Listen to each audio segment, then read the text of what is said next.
नमस्ते, नमस्कार, जय हिंद मेरे प्यारे बच्चों। आप सभी का स्वागत है आपके अपने चैनल ज्ञानी बाबा 875 में। तो मैं दुर्गेश सर आप लोगों के लिए लेकर आ गया हूं क्लास 10th का बहुत ही महत्वपूर्ण प्रश्न, जो वास्तविक संख्या से हमने छांट छांट के अच्छे अच्छे प्रश्न रखे हैं जो आपके बोर्ड एग्जाम में पूछे जा सकते हैं। तो आप एक बार हमारे साथ लास्ट तक बने रहे और इस वीडियो को लास्ट तक देखिए। अगर एक एक बात हम नहीं समझा पाए फिर आप दोबारा मत देखिएगा वीडियो, लेकिन एक बार आए हैं इस वीडियो को देखने तो जरूर एक बार देख लीजिए, सिर्फ एक बार ही, ठीक है। तो आइए हम देखते हैं हमारा जो प्रश्न है वो स्टार्ट होता है बिना देरी किए हुए, बिना किसी देरी का, बिना किसी लेट का, बिना किसी आप बात को आगे बढ़ाए हुए हम आज का प्रश्न देखते हैं। तो प्रश्न क्या है आपके सामने, देखिए। सअभाज्य, आइए देख लेते हैं। सअभाज्य संख्याओं का मौसा होता है, मतलब सअभाज्य संख्या। पहले तो दिमाग में ये आना चाहिए कि सअभाज्य संख्या होता क्या है ना। सअभाज्य संख्या तो वैसी संख्या ना, सअभाज्य संख्या वैसी संख्या है ना, वैसी संख्या जो एक और स्वयं से क्या, स्वयं से विभाजित हो, मतलब विभाजित हो, ठीक है। तो वैसी संख्या जो एक और क्या हो, वैसी जो एक और स्वयं से विभाजित हो, वैसी संख्या को हम लोग क्या कहते हैं, सअभाज्य संख्या, ठीक है। सअभाज्य संख्या कहते हैं। तो पहले देख लेते हैं कि कह रहा है क्या प्रश्न में, कि दो सअभाज्य संख्याओं का मौसा होता है। मान लेते हैं कि हमारा प्रथम सअभाज्य संख्या हो गया 2 और 3, ठीक है। 5 होता है और मान लेते हैं 7 होता है। तो इसका जो मौसा होगा वो कितना होगा, ठीक है। तो ये हम दो एग्जांपल से आपको समझा रहे हैं, खुद समझ में आ जाएगा और आप कमेंट में भी आंसर जरूर दीजिएगा। देखिए, जैसे 2 और 3 का यदि हम मौसा निकालते हैं तो 1 से लगाएंगे, 2 आ गया 1, यहाँ फिर 2, तो 2 से लगेगा, यहाँ कट गया ही, तो हमारा मौसा आ जाता है 1, ठीक है। इसी प्रकार अगर हम 5 7 ले लिए, 5 भी क्या है, अभाज्य संख्या, और 7 भी है। तो 7 में यदि हम 5 से भाग लगाते हैं तब 5 आ गया, 5 एकम 5, बच गया 2, फिर 5 में 2 दूना 4, बच गया 1, 1 में फिर 2 से लगाएंगे, 2 में 1 से, तो 2 एकम 2, ठीक है, कट गया। इस प्रकार हमारा मौसा आता है कितना, 1। तो कभी भी आप ध्यान रखिएगा कि दो अभाज्य संख्या का जो मौसा होता है वो 1 होता है। तो हमारा बी ऑप्शन जो है वो आपका क्या हो जाएगा, राइट आंसर हो जाएगा। हमारे पास बी ऑप्शन में दिया हुआ है कि 1, तो 1 हमारा क्या हो जाएगा, सही आंसर हो जाएगा। आइए हम बढ़ते हैं अगले प्रश्न की ओर। अगला प्रश्न है, यदि दो संख्याओं का गुणनफल 2116 मतलब 2166 है एवं उनका मौसा 19 है तो उनका लौसा होगा। तो मेरे प्यारे बच्चों, आप पढ़े होइएगा, नहीं तो अभी आप पढ़ लीजिए कि लौसा बराबर क्या होता है ना। लौसा बराबर क्या होता है, तो लौसा बराबर होता है पहली संख्या ना, पहली संख्या गुणे दूसरी संख्या बटा में क्या हो जाएगा, लौसन निकालना है तो मौसा, ठीक है। लौसन निकालना है तो क्या हो जाएगा, मौसा। तो यहाँ पर दो संख्याओं का गुणनफल दिया हुआ है, कहने का मतलब पहली संख्या और दूसरी संख्या का जो गुणनफल है वो दिया हुआ है। कितना दिया हुआ है, तो 2166 दिया हुआ है, ठीक है। और मौसा जो है वो कितना दिया हुआ है, 19 दिया हुआ है, ठीक है। तो यहाँ से अगर यदि हम लोग भाग देते हैं तो 19 से कितना मर्तबे कट जाएगा, 19 एकम 19, ठीक है।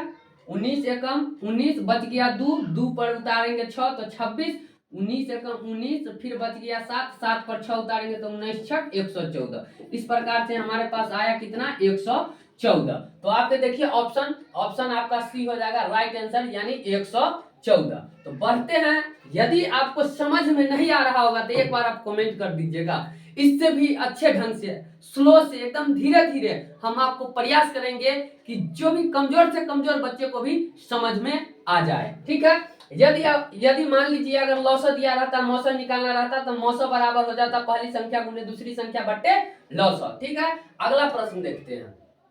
अगला प्रश्न क्या है, यदि यहाँ पर लिख लेते हैं 2 का क्यों है गुने 3 है गुने 5 है, ठीक है।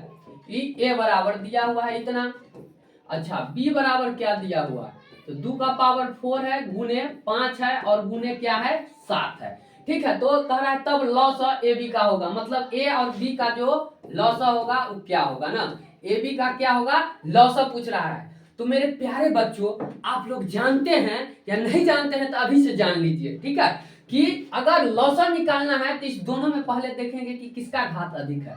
तो देखिए 2 पर यहाँ पावर 3 है, यहाँ क्या है इसका 4 है, यहाँ 2 का घात 3 है, यहाँ 2 का घात 4 है। तो पहली बार तो हम ले लेंगे 2 का घात 4, ठीक है। फिर देखिए अच्छा 3 इसमें है, इसमें नहीं है, ठीक है, फिर भी हम 3 को लेंगे क्योंकि लॉसन निकालना है, ठीक है, लॉसन में सभी संख्या आ जाते हैं। फिर 5 देखिए, यहाँ भी एक 5 है, यहाँ भी 5 है, एक ही 5 है, अधिकतम है, तो 5 ले लिए। इसके बाद इसमें तो कुछ नहीं है, लेकिन इसमें 7 है, तो 7 भी हमको लेना होगा क्योंकि लॉसा है। अब इसको गुना कर लेंगे, तो 2 गुने 2 गुने 2 गुने 2 4 बार कर लेंगे, फिर गुने 3, फिर गुने 5 और फिर गुने 7। अब इसको गुना कर लेते हैं मेरे प्यारे बच्चों। देखिए 2 दूना 4 दूना 8 दूना 16 और 16 16 तिया 48, 48 में 5 से जब गुना करेंगे तो आएगा कितना 240, और 240 में जब 7 से गुना करेंगे तो 7 चौक हो गया 28 और 7 दूना 14, 2 16, जीरो के जीरो बैठा दिए। इस प्रकार से आ गया आपके सामने 1680। तो आप देखिए ऑप्शन किस में है 1680, तो हमारे पास ऑप्शन डी में है 1680। तो हमारा राइट आंसर जो है वो हो जाएगा 1680। तो आप मेरे साथ जुड़े रहिए और इस वीडियो को लास्ट तक देखिए। अगर वास्तविक संख्या का आपका एक भी प्रश्न छूट गया तो आप हमें कमेंट जरूर कीजिएगा, एक भी प्रश्न नहीं छूटेगा। हम इतने डिटेल से इतने अच्छे तरीका से आपको समझा देंगे कि वास्तविक संख्या आपके एकदम दिमाग में बैठ जाएगा। इनसे बहुत सारा ऑब्जेक्टिव पूछा जाता है, इसलिए हम लगातार आपके लिए वीडियो लेकर आएंगे, ठीक है। तो आप चैनल को सब्सक्राइब भी कर लीजिएगा। आइए बढ़ते हैं अगले प्रश्न की ओर। तो चौथा नंबर हमारा प्रश्न क्या है देखते हैं। यदि m एक धनात्मक पूर्णांक है तो धनात्मक विषम पूर्णांक का रूप होगा। देखिए कह रहा है यदि m एक धनात्मक, मतलब कि m जो है हमारा धनात्मक पूर्णांक है। m क्या है धनात्मक पूर्णांक है, ऋणात्मक नहीं है, क्या है धनात्मक है। तो धनात्मक विषम पूर्णांक का रूप क्या होगा। देखिए यहाँ पर अगर हम m जैसे कि 4m प्लस 2, m का मान कुछ ले लेते हैं, 1 अगर लेंगे तो 1 प्लस 2, 4 गुने 1 तो 4 प्लस 2 यानी 6। 6 कौन संख्या है, सम आ रहा है। फिर यहाँ अगर बी ऑप्शन में देखते हैं क्या है, तो 4, यहाँ पर भी मान लेते हैं m का मान 1 ले लेंगे, 2 लेंगे, यहाँ 2 लेके चेक कर लेते हैं। 4 4 दूना 8 प्लस 4 यानी कि आ गया 12, ये भी सम संख्या है, ठीक है। लेकिन यहाँ पर ऑप्शन सी में देखिए क्या दिया हुआ है 4m प्लस 1। तो अगर हम यहाँ पर m का मान कुछ भी ले लेंगे, 1 2 3 कुछ भी रखें, हम चेक कर सकते हैं। अगर 1 3 ही ले लेते हैं तो प्लस 1, तो 4 तिया 12 और प्लस 1 13, तो 13 कौन संख्या है विषम संख्या है। इस प्रकार से हमारा जो ऑप्शन हो जाएगा धनात्मक विषम पूर्णांक 4m प्लस 1 हो जाएगा। तो आपके सामने ऑप्शन सी ही राइट आंसर होगा। तो आशा करते हैं आपको समझ में आ रहा होगा, ठीक है। तो आगे हम लोग बढ़ते हैं। पांचवा प्रश्न क्या है, निम्नलिखित में कौन सी अभाज्य संख्या है ना, निम्नलिखित में कौन सी अभाज्य संख्या है। आपके सामने है 27 35 13, यहाँ पर एक ऑप्शन मिट गया हुआ है, लिख देते हैं कुछ भी, मान लेते हैं छपने हैं, ठीक है। तो देखिए अभाज्य संख्या ना पूछ रहा है, तो अभाज्य संख्या या तो 1 से कटेगा, वह खुद वो अपने आप से कटेगा, स्वयं से कटेगा। तो देखते हैं तो 1 से तो सब संख्या कट जाएगा, ठीक है। लेकिन खुद के अलावे और भी, तो 27 तो 3 से भी कटेगा, 9 से भी कटेगा, ये हमारा अभाज्य संख्या नहीं होगा, ये ऑप्शन गलत है, ठीक है। 35 देख लेते हैं, तो 5 से भी कटेगा और 7 से भी कटेगा, 1 से भी कटेगा, तो ये भी हमारा आंसर नहीं हो सकता है, गलत है। 13 का बात कर लेते हैं, तो 13 1 से कटेगा और सिर्फ 13 से ही कटेगा, इसके अलावा किसी से नहीं कटेगा। तो हमारा जो अभाज्य संख्या हो जाएगा मेरे प्यारे बच्चे, तो वो हो जाएगा आपका सी, ऑप्शन सी 13। 13 क्या है अभाज्य संख्या है। आइए बढ़ते हैं अगले प्रश्न में। निम्नलिखित में कौन सा अपरिमेय संख्या है, ठीक है। आपके सामने ऑप्शन है √17, √100, √100, √4, √16 प्लस √25। तो पूछ रहा है क्या अपरिमेय संख्या। तो देख लेते हैं यहाँ 10 का तो आप लोगों को पता है कि वर्गमूल क्या होगा, जब निकालेंगे तो 100 का 10 होगा, 16 का होता है 4 और 25 का 5 जोड़ देंगे तो 9, न 10 है अपरिमेय संख्या, न 9 है अपरिमेय संख्या। √4 का वर्गमूल क्या हो जाएगा आपका, निकालेंगे तो 2, लेकिन यहाँ पर 17, √अंडर क्या है 17, इसका जो है वर्गमूल नहीं निकलेगा ना, निकालेंगे भी तो क्या दशमलव में आएगा, लेकिन इसका पूरा जो एकदम पूरा वर्ग नहीं निकलेगा। तो हमारा अपरिमेय संख्या जो हो जाएगा क्या, ऑप्शन ए यानी √17 ही आपका सही आंसर हो जाएगा। आइए देखते हैं प्रश्न संख्या 7। प्रश्न संख्या 7 में क्या दिया हुआ है, 144 के अभाज्य गुणनखंड में 2 का घातांक है। आपके सामने ऑप्शन है, ए में है 3, बी में है 6, सी में है 4 और डी में है 5। तो देखिए 144 का अगर हम गुणनखंड निकालते हैं, 2 से लगाएंगे, यहाँ पर क्या आएगा 72, फिर 2 से तो क्या आ जाएगा 36, ठीक, 2 से लगाएंगे तो 18, 2 से लगाएंगे तो 9, यहाँ 2 से 3 से लगाएंगे तो 3 तिया 9। तो हमसे पूछा क्या गया है, 144 के अभाज्य गुणनखंड में 2 का घातांक। तो देखिए 1 गो 2, 2 गो 3 गो 4 गो, तो यहाँ पर हम लिख सकते हैं 2 के पावर 4 और गुने 3, 2 गो आया तो 3 के पावर 2। हमसे पूछा क्या गया है, तो पूछा गया है कि 144 के अभाज्य गुणनखंड में 2 का घातांक। तो 2 के घातांक कितना है 4 ना, तो 2 का जो घातांक होगा वो कितना हो जाएगा हमारा 4। तो देखिए 4 आपके सामने कौन सा ऑप्शन में दिया हुआ है, तो ऑप्शन सी यानी सी हमारा राइट आंसर हो जाएगा। ठीक है, तो आइए बढ़ते हैं हम अगले प्रश्न की ओर।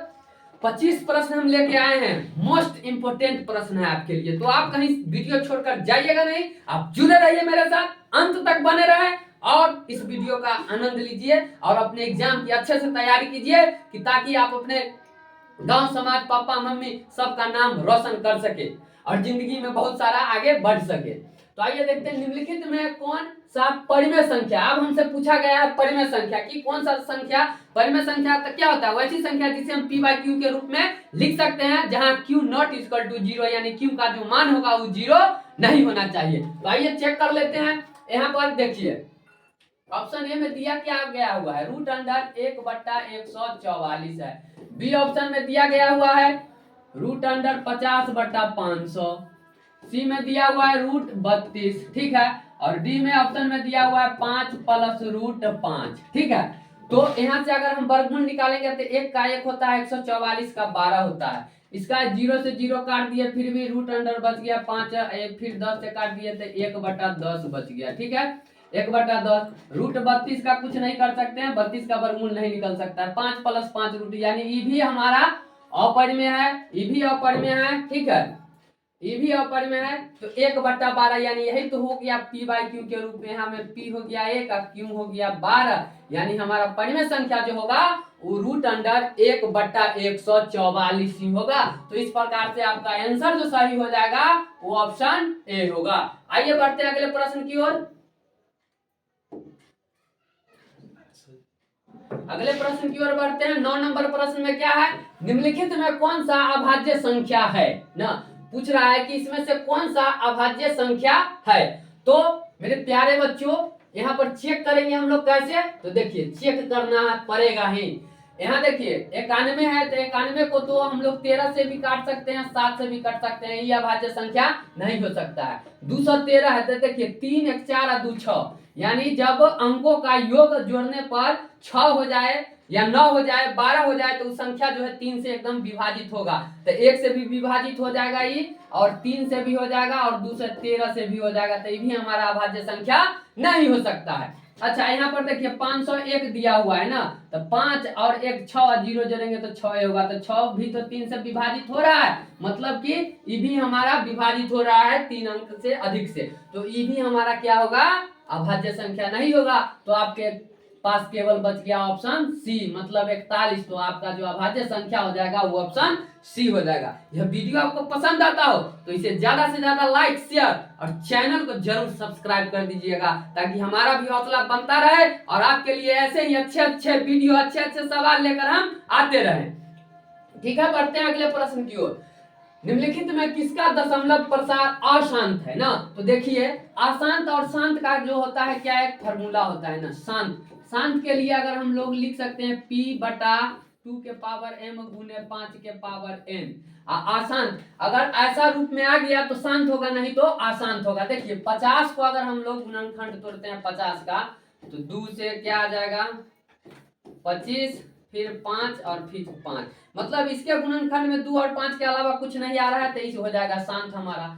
फिर देखिए अगर 1600 को तोड़ेंगे तो इसमें भी 2 और 2 के अलावा कोई संख्या नहीं आएगा, क्योंकि 16 का देखते हैं तोड़ के, तो 2 8 2 4 और 2 तो 2, क्योंकि 0 अगर बैठा देते हैं फिर भी वही बात होगा, तो 2 4 2 खाली 2 2 आ रहा है, नहीं होगा। 6 से 25 का आप लोग जानते ही है कि गुणनखंड में 5 से करेंगे तो 125 आएगा, 5 से करेंगे कितना आएगा 25 आएगा, और फिर 5 से करेंगे तो 5 आएगा।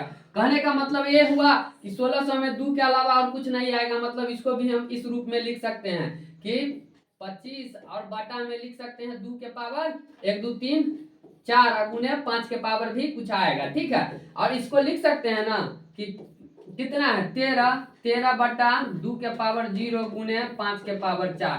तो इस रूप में तो लिखा जा सकता है, लेकिन 243 देखिए, 243 का गुणनखंड तोड़ेंगे तो क्या होगा 243, इसमें तो पहले ही 3 से लग जाएगा ना, तो 3 मतलब कि 3 जब ही आ गया तो आपका आसान यही हो जाएगा। तो इस प्रकार आपके सामने बी ऑप्शन जो है आपका सही आंसर हो जाएगा। आसान जो है 39 बटा 243 ही है। 10 नंबर का जो आपका आंसर है क्या हो जाएगा, 10 का आंसर हो जाएगा क्या आपका 39 बटा 243 ही होगा। आइए बढ़ते हैं 11 नंबर पर। एक अशून्य परिमेय और अपरिमेय संख्या का गुणनफल होगा। कहने का मतलब है कि एक अशून्य मतलब कि शून्य को छोड़कर, अशून्य कहने का मतलब क्या हुआ कि शून्य को छोड़कर कोई भी परिमेय संख्या ले लीजिए, लेकिन शून्य नहीं लेना है। तो ले लीजिए 1 भी होता है परिमेय संख्या, 2 होगा, 3 होगा, 4 होगा, 5 होगा, इस प्रकार से परिमेय संख्या है, ठीक है। और अपरिमेय संख्या का गुणनफल, अगर इस संख्या के साथ हम किसी भी अपरिमेय संख्या का, जैसे कि अपरिमेय संख्या हो गया √2, ठीक है, इसका गुना करके देख लेते हैं तो 2 गुने √2 ये क्या आया, ये भी तो एक अपरिमेय संख्या आया। 3 में अगर गुना करके देख लेते हैं तो 3 गुने √2 3√2 आया, ये भी तो अपरिमेय संख्या आया। इस प्रकार से क्या पता चल रहा है आप लोगों को कि हमारा जो आंसर क्या हो जाएगा, हमेशा अपरिमेय संख्या, क्योंकि एक अशून्य परिमेय संख्या और अपरिमेय संख्या का गुणनफल हमेशा ही अपरिमेय संख्या होगा। आइए अगले प्रश्न की ओर बढ़ते हैं। 12 नंबर प्रश्न में क्या है, 45 तथा 60 का मौसा है। 45 और 60 का मौसा है, तो ये तो बहुत ही आसान प्रश्न है। इसको निकाल कर एक बार देख लीजिए क्या होगा। 1 से लगाएंगे तो 45, यहाँ 10 में से 5 गया 5, और 5 में से 1 4 गया तो 1, फिर यहाँ 45 यानी 15 तिया 45 कट गया ही, तो हमारा जो मौसा हो जाएगा वो क्या हो जाएगा 15। तो इस प्रकार से ऑप्शन देख लीजिए, यहाँ 45 ऑप्शन है, नहीं होगा, 3 है नहीं होगा, 1 है नहीं होगा, डी में 15 है, तो हमारा डी जो राइट आंसर हो जाएगा। आइए बढ़ते हैं अगले प्रश्न की ओर। पाई बटा 3 है ना, देखिए पाई जो होता है वो हमेशा अपरिमेय संख्या होता है। पाई जो होता है, एक बात याद कर लीजिएगा, बहुत बार आपके एग्जाम में पूछा जाता है कि पाई संख्या है, तो पाई अपरिमेय संख्या होता है। पाई क्या होता है, अपरिमेय संख्या होता है। देखिए पाई क्या होता है, अपरिमेय संख्या होता है, लेकिन इसका मान जो है 22/7 ये क्या होता है, परिमेय संख्या होता है। तो मेरे प्यारे बच्चों इसे ध्यान में आप जरूर रखिएगा, क्योंकि आपके बोर्ड एग्जाम में बहुत बार पूछा गया हुआ सवाल है। तो देखिए पाई/3 कह रहा है ना, तो जब पाई अपरिमेय संख्या है, अपरिमेय संख्या में अगर हम 3 से भाग देंगे तो क्या होगा, हमारा अपरिमेय संख्या ही होगा ना। तो आपका आंसर क्या हो जाएगा, बी ऑप्शन अपरिमेय संख्या होगा। आइए बढ़ते हैं 14 नंबर प्रश्न पर। 14 नंबर प्रश्न पर बढ़ते हैं। अच्छा 14 नंबर में है कि fx बराबर है x³ minus 5x² plus 2x plus 2। तो हमसे पूछा गया है f1 का मान। f1 का देखिए, f1 निकालना बहुत ही आसान है, आप लोग भी निकाल सकते हैं। x के जगह क्या करना है कि 1 रख देना है। तो 1 का अगर हम लोग क्यूब कर लेते हैं, -5 गुने 1 का क्या हो जाएगा, स्क्वायर कर लेंगे, प्लस 2 गुने x का मान क्या है 1, तो 1 कर देंगे, प्लस क्या करेंगे 2। देखिए 1 का अगर क्यूब करेंगे तो 1 ही आएगा, -5 गुने 1 का स्क्वायर क्या आएगा, तो 1 ही आएगा, प्लस 2 गुने 1 2 ही होगा, प्लस 2 का 2 हो गया। अब देखिए 1 - 5 प्लस 2 प्लस 2, प्लस वाले को एक साथ जोड़ लेते हैं तो +2 + 2 4, और ये कितना 1 तब 5, 5 - 5 बराबर 0।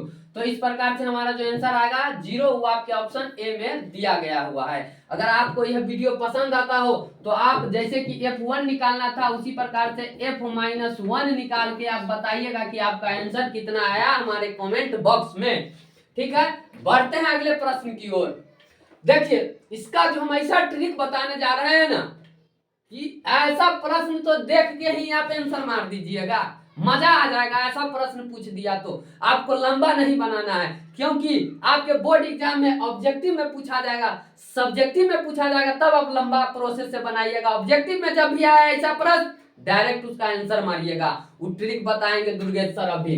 देखिए जैसे 0.7 है, इस पे रेकरिंग है, ठीक है, तो एक ही अंक है, इस पर रेकरिंग है तो सीधा 7 लिख दीजिए। रेकरिंग कितने अंक पर है, तो 1 अंक पर, तो 1 नोट डाल दीजिए। अगर मान लेते हैं इसी पर ऐसे आ जाएगा 3 7, दोनों पर रेकरिंग है। ठीक है, समझते चलिएगा। 1-2 प्रश्न हम और भी बता देते हैं ताकि आपको समझने में सहूलियत हो, और ऐसे प्रश्न पूछे जाते हैं आपके बोर्ड एग्जाम में। ठीक है, तो आप देखिए और आंसर मार दीजिए। तो क्या करना है, दोनों संख्या पर रेकरिंग है तो दोनों को लिख लेना है। ठीक है, कै गो पर रेकरिंग, तो 2 गो पर, तो 2 को 9 लिख दीजिए, बात खत्म हो गया। ठीक है, तो इस प्रकार से आपका ऑप्शन जो है ये हो जाएगा आपका राइट आंसर। बढ़ते हैं फिर अगले प्रश्न की ओर। प्रश्न संख्या 16 में क्या है, 8 के पावर 0 गुने 2 के पावर 0 है। ठीक है, देखिए यहाँ पर आपके बोर्ड एग्जाम 2021 के एनुअल एग्जाम में जो पूछा गया है, सेकेंड सिटिंग में ही प्रश्न पूछा भी गया है। ठीक है, तो देखिए किसी भी संख्या का अगर पावर 0 हो तो उस संख्या का मान 1 होता है। जैसे कि अगर मान लेते हैं 20 है, इसका पावर 0 दे दिया गया तो इसका भी मान 1 हो जाएगा ना। x के अगर पावर 0 है तो इसका मान भी 1 हो जाएगा। यहाँ देखिए 8 के पावर 0 तो 1 हो गया, गुने 2 के पावर 0 तो 1 हो गया। तो 1 गुने 1 कितना होगा, 1 ना होगा। ऑप्शन देखिए यहाँ ए में 0 है, बी में 1 है, तो हमारा ऑप्शन सी बी हो जाएगा सही आंसर ना। तो ऑप्शन बी में 1 दिया हुआ है, यही हमारा सही आंसर होगा। आइए देखते हैं प्रश्न संख्या 17 में क्या है। यदि ए और बी अभाज्य संख्याएं हैं तो ए और बी का लॉस है। देखिए कभी भी अगर दो संख्या जो अभाज्य है उनका लॉस पूछा जाएगा तो वही संख्या का गुणनफल होगा ना। अगर पूछ लिया जाए आपसे कि 2 3 अभाज्य संख्या है, इसका लॉस पूछ लेगा तो डायरेक्ट गुना हो जाएगा, 3 दूना 6। अगर पूछ लिया जाए कि 5 7 का ना, 5 7 का लॉस क्या होगा, तो देखिए 5 और 7, 5 भी अभाज्य संख्या और 7 भी अभाज्य संख्या, तो इसका गुणनफल तो सीधा 35 हो जाएगा। तो हमसे क्या पूछा गया है, ए और बी अभाज्य संख्या है तो ए और बी का लॉस होगा। जब हमसे पूछा गया कि ए और बी जो है अभाज्य संख्या है तो ए बी का लॉस भी क्या हो जाएगा, ए गुने बी। तो ऑप्शन देखिए इसमें ए नहीं होगा, बी है नहीं होगा, ए बी है, सी में हो जाएगा। हमारा राइट आंसर यही होगा, ए बी। बढ़ते हैं बिना देरी किए हुए अगले प्रश्न में। 18 नंबर प्रश्न में क्या है, निम्नलिखित में से कौन अभाज्य संख्या है। देखिए आपके 2020 एग्जाम में पूछा गया हुआ है फर्स्ट सिटिंग में ना। निम्नलिखित में से कौन अभाज्य संख्या है, क्या 15 है, 23 है, 12 है, 75 है। कमेंट बॉक्स में आप जरा बताइएगा तो सही। आइए तो 15, देखिए 15 1 से भी कटेगा, 3 से भी कटेगा और 5 से भी कटेगा। ये हमारा अभाज्य संख्या नहीं हो सकता है, क्योंकि इससे पहले भी बताए हैं कि वैसी संख्या जो एक और स्वयं के अलावा किसी और संख्या से नहीं कटता उसे हम लोग अभाज्य संख्या कहते हैं। ठीक है, अब देखिए 23, तो 23 तो 1 और 23 से ही कटेगा और किसी से नहीं कटेगा। 12 को चेक कर लेते हैं, 1 से कटेगा, 2 से कटेगा, 3 से कटेगा, 4 से कटेगा, 6 से कटेगा और 12 से भी कटेगा। 75 को चेक करते हैं तो 1 से कटेगा, 3 से कटेगा, 25 से कटेगा, 5 से भी कटेगा। ठीक है, तो देखिए एक ही संख्या ऐसा है, ऑप्शन बी में 23 दिया गया हुआ है, जो हमारा क्या होगा, अभाज्य संख्या होगा। आइए बढ़ते हैं 19 नंबर प्रश्न की ओर। क्या है 19 में, निम्नलिखित में से कौन परिमेय संख्या है ना। ये भी आपके बोर्ड एग्जाम 20 में एनुअल के फर्स्ट सिटिंग में पूछा गया हुआ है। ठीक है, निम्नलिखित में कौन परिमेय संख्या, हमसे परिमेय पूछा गया है ना। देखिए यहाँ 2 क्या है, परिमेय है, और -√3 अपरिमेय है। तो परिमेय अपरिमेय का घटाव क्या हो जाएगा, ये भी अपरिमेय हो गया। √5 अपरिमेय संख्या है। यहाँ देखते हैं इसमें क्या लिखा हुआ है, 2√3 बट्टा √3। √3 से √3 कट गया, हमारे पास बच गया 2। √6 हमारा क्या होगा, अपरिमेय संख्या, तो 2 जो आया तो ये हमारा क्या हो जाएगा, परिमेय संख्या, यानी ऑप्शन सी आपका जो होगा वही सही आंसर होगा। तो आइए बढ़ते अगले प्रश्न की ओर। 20 नंबर में, यदि 65 तथा 117 का मौसम 65m - 117 के रूप में है तो m का मान है ना। देखिए 65 और क्या है तथा 117, ठीक है 117। ये क्या दिया हुआ है 65m माइनस 117 के रूप में है, मतलब ये इसके बराबर में है, ठीक है। तो 65 का इसका अगर हम मौसा निकालते हैं तो 117, एक एकम 65, 7 में से 5 गया 2, ये कितना हो जाएगा 11 तब 5, फिर 65, यहाँ पर एक मरतबा क्या हो गया 52, 3 1, यहाँ पर आ गया 52, 13 चौका 52, कट गया। इस प्रकार से हमारा मौसम जो प्राप्त हुआ, मौसम कितना आ गया 65 तथा 117 का मौसम आया हमारे पास कितना 13। तो यहाँ से हम लोग लिख सकते हैं 65m माइनस 117 बराबर है 13, ठीक है। अच्छा 65m इधर माइनस में 117 उधर जाएगा तो क्या हो जाएगा प्लस में तो लिख सकते हैं 13 प्लस 117, 65m बराबर क्या हो जाएगा 130, ठीक है। तो m बराबर 130 अब बटा कर देंगे 65, 65 दूना कितना होता है 130, m का मान क्या आ गया हमारे पास 2। यदि आपको नहीं समझ में आता होगा ना तो प्लीज आप मेरे कमेंट बॉक्स में एक बार कमेंट कर दीजिएगा, हम पुनः उस वीडियो को फिर से उस सवाल को आपको समझाने का प्रयास करेंगे। आप मेरे साथ जुड़े रहे, यदि आपको अच्छा नंबर लाना है हम जरूर आपको दिलवा के रहेंगे, सिर्फ आप एग्जाम तक हमारे साथ जुड़े रहे। ज्ञानी बाबा 875 चैनल को आप सब्सक्राइब जरूर कर लीजिएगा। आइए देखते हैं अगला प्रश्न। अगला प्रश्न क्या है 21 नंबर 2, 10 और 20 के लौसा और मौसा का अनुपात है ना। तो मेरे प्यारे बच्चों ये तो बहुत ही आसान सवाल है कि 2, 10 और 20 ना, तो इसका लौसा और मौसा का अनुपात है ना, तो लौसा और मौसा का अनुपात निकालना है। तो लिखिए देते हैं लौसा बटा मौसा, क्योंकि अनुपात लौसा पहले है और मौसा बाद में है ना, तो अनुपात निकालना है। तो पहले हम लोग क्या करते हैं लौसा निकाल लेते हैं। तो 2, 10 और 20 का जो लौसा आएगा ना वो 20 ही आएगा, निकाल के भी देख लेते हैं। 1, 5, 10, फिर कितना से 5 से 1 आएगा, 1 आएगा और यहाँ 2 आएगा, 2 पंचे 10 दूना 20, तो हमारा जो लौसा आ गया वो 20 आ गया, ठीक है। इसका मौसम भी निकाल के बताते हैं। पहले 2 से हम निकाल लेते हैं 10 में, तो 5 दूना के 10, ये कट गया। फिर 20 का अगर निकालते हैं तो 2 एकम 2, ये कट गया 0, तो यहाँ 0 से आप लगा सकते हैं, ठीक। तो ये 10 आ गया, ठीक है। तो हमारा ये 20 आया और ये कितना आ गया मौसा 2 आया, ठीक है। तो लौसा को ऊपर लिख देंगे तब 20, अब बटा में क्या कर देंगे 2, इसको काट देंगे तो 10 बटा 1 आएगा, मतलब कि 10 अनुपात 1 आएगा। तो हमारा जो आंसर हो जाएगा ऑप्शन बी ना। आपके सामने ऑप्शन बी दिया गया हुआ है, ये भी 2020 के एग्जाम में पूछा गया हुआ प्रश्न है, ठीक है। आइए बढ़ते हैं अगले प्रश्न की ओर, तो आप हमारे साथ जरूर जुड़े रहिए। अच्छा देखिए, सबसे छोटी भाज्य संख्या और छोटी अभाज्य संख्या का मौसम कितना होगा। मेरे प्यारे बच्चों, तो आपको पता होना चाहिए पहले कि भाज्य संख्या क्या होता है और अभाज्य संख्या क्या होता है ना।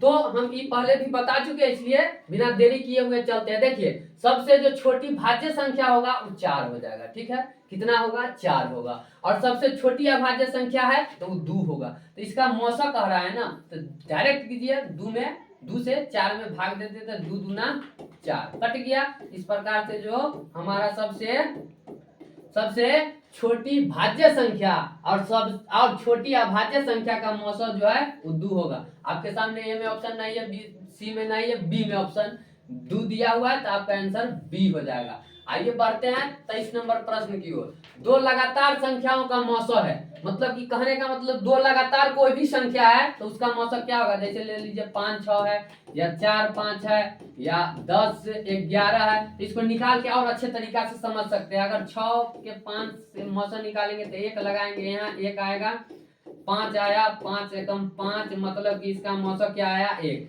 इसका भी निकाल के देख लीजिए, आपको खुद पता चल जाएगा कि क्या है। इसमें ज्यादा हड़बड़ाना नहीं है। 1 फिर 4 से फिर 4 एकम 4 ना, 1 आ गया। तो इस प्रकार आप देख रहे हैं कि 2 लगातार जो संख्या है उसका जो हम लोग मौसम निकालते हैं तो क्या आता है 1। इस प्रकार हमारा ऑप्शन बी हो गया आपका सही आंसर।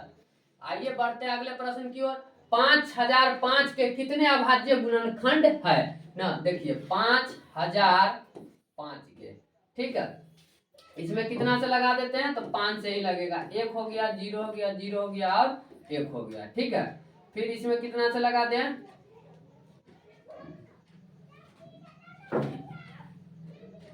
तो आइए देखते हैं। तो 5 से लगाएं तो 1000 एक आ गया। अब यहाँ कितना से लगा दे, तो यहाँ हम 7 से लगा देते हैं। देखिए 7 एकम 7, बच गया क्या 3, और 3 पर 0 उतार दिए तो 7 चौक 28, ठीक, बच गया 2, 2 पर 1 उतारे तो 21, 7 तिया 21।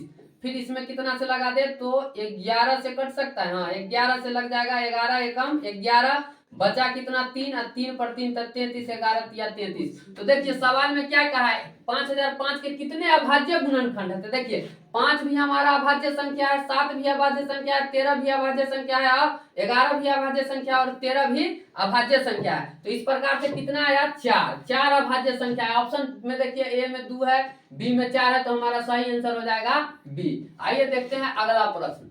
ये अगला प्रश्न जो है किसी दूसरे एक्सरसाइज का, लेकिन हम बता रहे हैं इसी में, कितने 2 अंकों की संख्या 3 से विभाज्य है ना, कितने 2 अंकों का। तो 2 अंकों का संख्या क्या होगा, 9 होगा, नहीं होगा, क्योंकि इसमें तो अंक एक के हुए थे। 2 अंकों का संख्या होगा 3 से विभाजित होने वाला, पहला 12, 15, 18 ना, डॉट डॉट डॉट करते करते 99 तक, ठीक है। तो इसमें अगर हम a बराबर लेते हैं तब 12 आ गया, ठीक है। अगर d लेते हैं तो कितना आ जाएगा, t2 माइनस t1। d का मान क्या होता है, t2 माइनस t1। AP से सवाल इसमें टाइप हो गया है, इसके लिए कोई बात नहीं है, देख लेते हैं। तो t2 माइनस t1 मतलब कि दूसरा पद है इसका 15, 15 में से 12 घटा दिए तो 3 आ गया, ठीक है। हमको n बराबर निकालना है, और अंतिम पद जो है tn 99 है, ठीक है।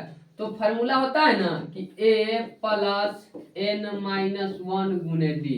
a का मान कितना है 12, तो 12 ले लिए, प्लस n का मान हमें निकालना है n माइनस 1, गुने d का मान निकाले हुए हैं 3, बराबर कितना है tn 99। tn बराबर यहाँ फॉर्मूला होता है, तो 12 प्लस 3n माइनस 3, इसमें गुना कर दिया 3n, बराबर हो गया कितना 99, ठीक है। तो 12 में से यहाँ 3 घट गया तो 9 बच गया, 9 प्लस 3n बराबर 99। अगर 3n बराबर करेंगे, इधर से 9 गया उधर, तो 99 माइनस 9, 3n बराबर क्या हो गया 90, ठीक है। तो n बराबर क्या हो जाएगा 90 बटा 3, 30 या 90, यानी n बराबर हमारा 30 आ जाएगा। तो देखिए ऑप्शन कौन में है, ए में 25 है, बी में 30 है, तो हमारा ऑप्शन जो हो जाएगा बी सही आंसर हो जाएगा। मेरे प्यारे बच्चों, यदि आपको यह वीडियो पसंद आया हो तो चैनल को जरूर सब्सक्राइब कर लीजिएगा, ठीक है। फिर हम एक नेक्स्ट पार्ट में मिलेंगे, तब तक के लिए धन्यवाद।